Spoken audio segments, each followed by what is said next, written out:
9 কোটি কৃষকের ব্যাংক অ্যাকাউন্টে সরাসরি 2000 টাকা। 2রা আগস্ট শনিবার বিজেপি বালুরঘাটের সাংসদ ডক্টর সুকান্ত মজুমদার উত্তরবঙ্গ সফরের দ্বিতীয় দিনে জলপাইগুড়ি জেলায় এসে একাধিক বিষয়ে রাজ্য সরকারের বিরুদ্ধে তীব্র আক্রমণ শানান। তিনি ময়নাগুড়ির অটল বিহারী বিজেপির পার্টি অফিসে পৌঁছালে সেখানকার বিজেপি কর্মীরা তাকে সংবর্ধনা জানান। এরপর তিনি জলপাইগুড়ি কৃষি বিজ্ঞান কেন্দ্রের উদ্দেশ্যে রওনা দেন।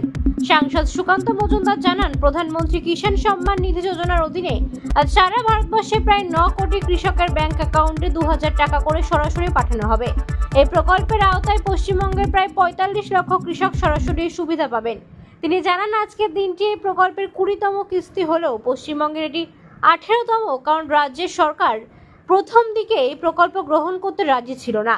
তিনি বলেন, রাজ্য সরকার প্রথম থেকে এই প্রকল্প গ্রহণ করলে বাংলার কৃষকেরা আরও 2 কিস্তি অর্থ পেতেন। তিনি অভিযোগ করেন যে রাজ্য সরকার কোনো উন্নয়নমূলক পরিকাঠামো তৈরি করতে আগ্রহী নয়। তিনি জানান, জলপাইগুড়ির কৃষি বিজ্ঞান কেন্দ্রে একটি পূর্ণাঙ্গ কৃষি বিদ্যালয় তৈরি হওয়ার কথা ছিল, কিন্তু এতদিনেও তা বাস্তবায়ন হয়নি। তার মতে বর্তমান রাজ্য সরকার শুধুমাত্র দান ধ্যান দিয়ে কোনো রকমের সরকার চালাচ্ছে, তাদের হাতে নেই পরিকাঠামো, নেই টাকা।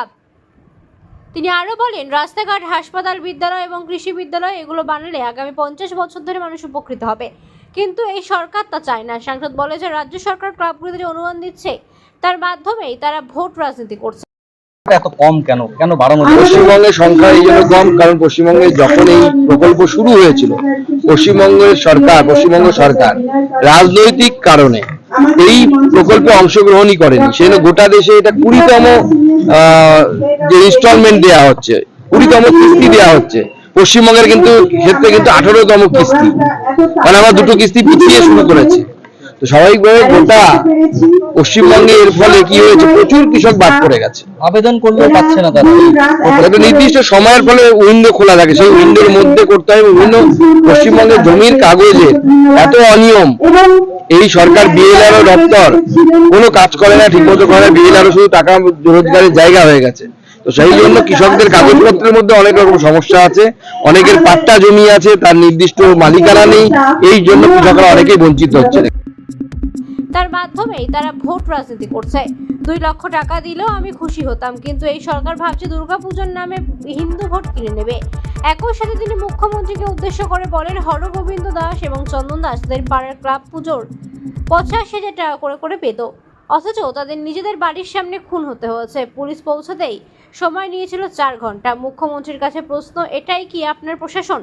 সবশেষে তিনি বলেন, 2026 সালের বিধানসভা নির্বাচনে বাংলার মানুষ ঠিক করে নিয়েছে যে মা দুর্গার নাম করেই পাপের সরকারকে বাংলা থেকে বিদায় জানাবেন। তিনি জনগণের উদ্দেশ্যে বার্তা দেন, বাংলা পরিবর্তনের জন্য প্রস্তুত। কৃষকের অধিকার, সাধারণ মানুষের নিরাপত্তা এবং স্থায়ী উন্নয়নের লক্ষ্যে বিজেপি একমাত্র বিকল্প। এছাড়াও রামশাহী কৃষি বিজ্ঞান কেন্দ্রে একটি কৃষি বিদ্যালয় গড়ার প্রস্তাব দিয়েছিল রাজ্য সরকার। আর সেই সঙ্গে রাজ্য সরকারের আরও অন্যান্য বিষয় নিয়ে তুলোধনা করল বালুরঘাটের বিধায়ক সুকান্ত মজুমদার। এদিন ময়নাগুড়ি রামশাহী কৃষি বিজ্ঞান কেন্দ্রে কৃষি সম্মান অনুষ্ঠানে এসে বিভিন্ন কৃষকদের কৃষক সম্মান নিয়ে ভার্চুয়ালি বক্তব্য রাখলেন প্রধানমন্ত্রী নরেন্দ্র মোদী। আর সেই সঙ্গে অনুষ্ঠান শেষে পানবাড়িতে বর্মার প্রতিকৃতিতে মাল্যদান এবং পুষ্পার্ঘ্য নিবেদন করলেন সুকান্ত মজুমদার সহ অন্যান্য নেতৃত্বরা। এরপরেই তিনি ফিরে যান তার নিজ গন্তব্যস্থলে।